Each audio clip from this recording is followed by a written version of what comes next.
beautiful waterfall, a beautiful cliff, and a beautiful countryside, then you might find 3 engines. Their names are Duke, Stuart and Falcon, who start puffing down the track.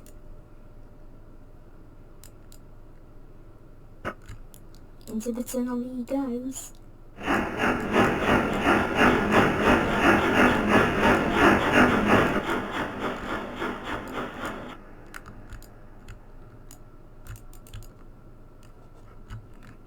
It's Duke. Hello, Duke. Hello, everybody, and welcome to the Mid-Sodor Railway. The Mid-Sodor Railway, episode 19. The Red Rood Engine. One day,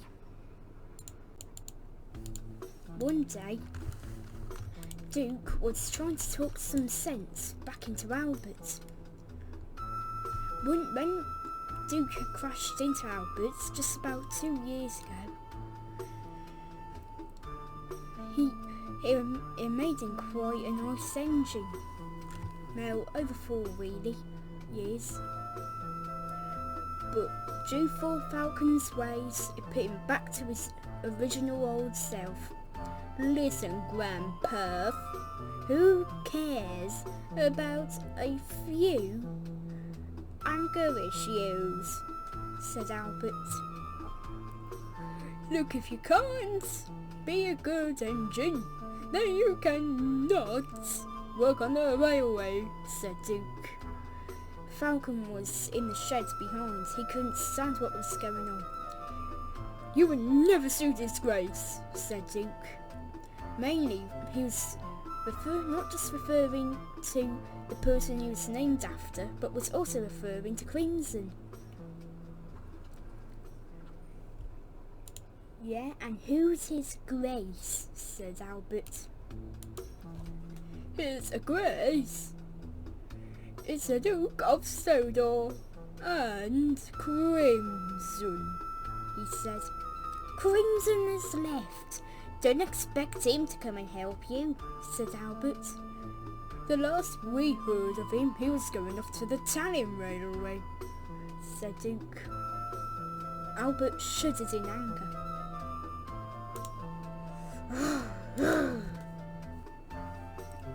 You would still never see disgrace, said Duke.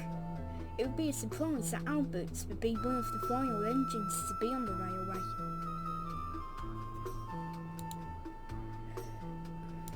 You can never see disgrace, said Duke. If you decide to change your ways, that's the only time you can see disgrace. Well, stop talking about his grace. His grace is more like his useless, said Albert. Duke was about to get mad at Albert, but they then heard a whistle.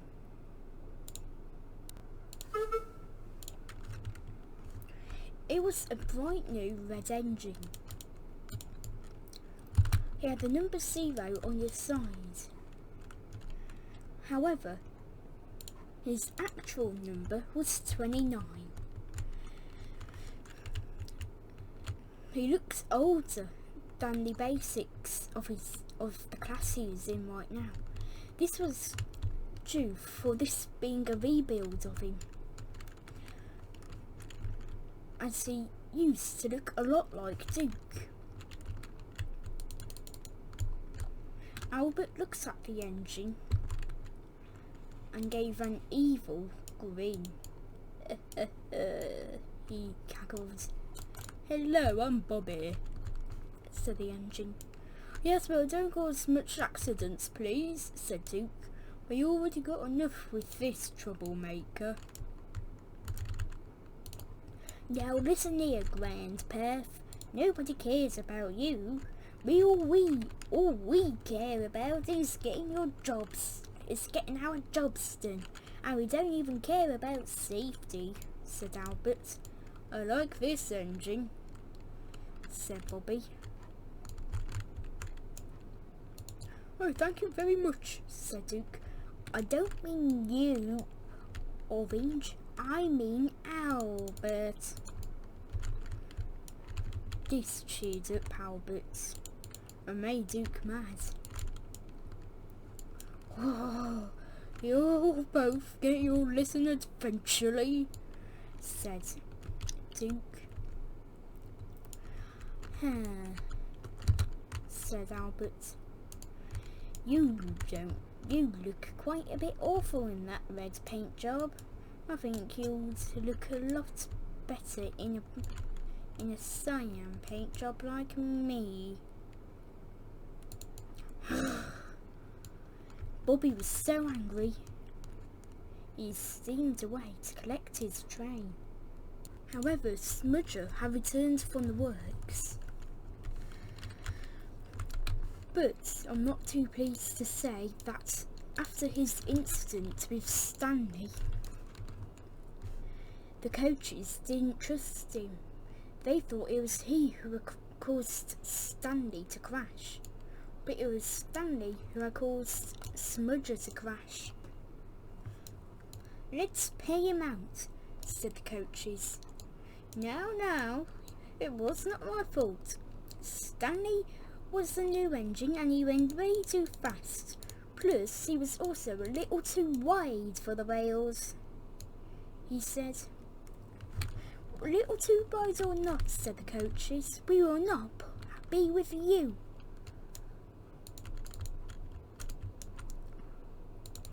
This made Smudger angry, and with a mighty bump, he brought the coaches to a stop. Then with a mighty bump,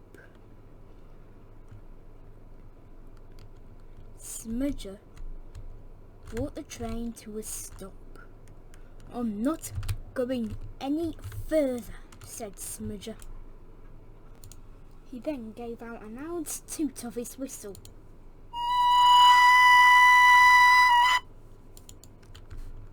The passengers grew very angry and they started complaining to Smudger. So did his driver and fireman. Come on, Smudger, get a move on. We haven't got all day, you know. No, I'm not moving from here, said Smudger. They tried to pull Smudger with a rope. That didn't work. And they even tried pushing the coaches. That didn't work. And eventually, Smudger gave up trying to get out of his work with the coaches. And he decided to carry on with his job, but was not happy. Bobby had collected his train from the mines. Wux had tried to warn him to be careful, but he took no notice and set off. Who cares? He said. He went onto the mountain road by mistake. His driver and fireman tried to stop him, but he didn't. He went faster and faster.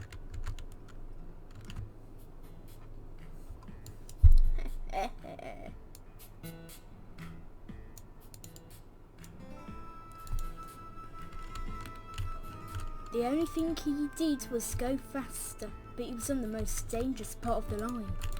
The trucks who would normally play tricks were terrified. Stop! Stop! They said. They were worried they'd be falling apart and destroyed, just like what had happened to Stanley, Smudger and their trucks. No, I'll choose what I do, said Bobby.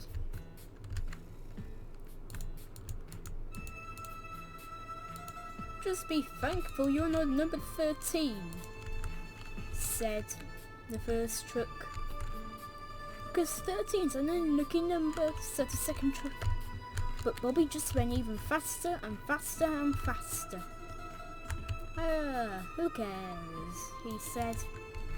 And who cares about safety? Who's taking a keen liking to Albert? Who cares about safety? Said the trucks. Everybody cares about safety. Apart from you and Albert, they said. No matter how much the trucks tried to warn Bobby, he just went so fast. I mean, even faster than he was allowed to. As eventually the trucks had enough. They tried applying their brakes, but it was too late. Bobby was beginning to leave the mountain road.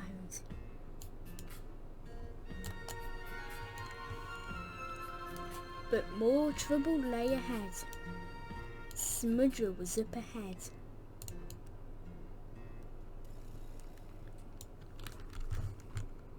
Bobby crashed into Smudger. Bobby managed to go over Smudger. He was sad. Smudger had his eyes all the way through the crash and didn't open them until the crash was finished. When he opened them, he knew Bobby would be in big trouble. But the first person or engine he'd get into trouble with would of course be Smudger himself. You engine, he said. You should have watched where you were going. Bobby didn't reply. He was too sad to talk. Luckily, the passengers weren't hurt. But the trucks, on the other hand, and Smudger and Bobby were badly hurt. It was the trucks who had kept Bobby to lay on Smudger. The coupling snapped and Bobby slid down. Smudger was glad that the trucks coupling had snapped. But then something magical and a miracle happened. The trucks and Bobby came back together again in their couplings, which would equal them going through Smudger. Smudger was in a great deal of pain, but he tried not to say it. He growled Smudger. Luckily, his bodily pains would be quite easy to repair. However, Bobby has the worst damages out of the trucks and everything. And his buffer beam was even destroyed. Oh, I feel like a piece of scrap, said Bobby. That was the first sentence and words he had said after that crash. After Smudger heard that, he felt sorry for him. Oh dear, he thought. You all right? Said Smudger.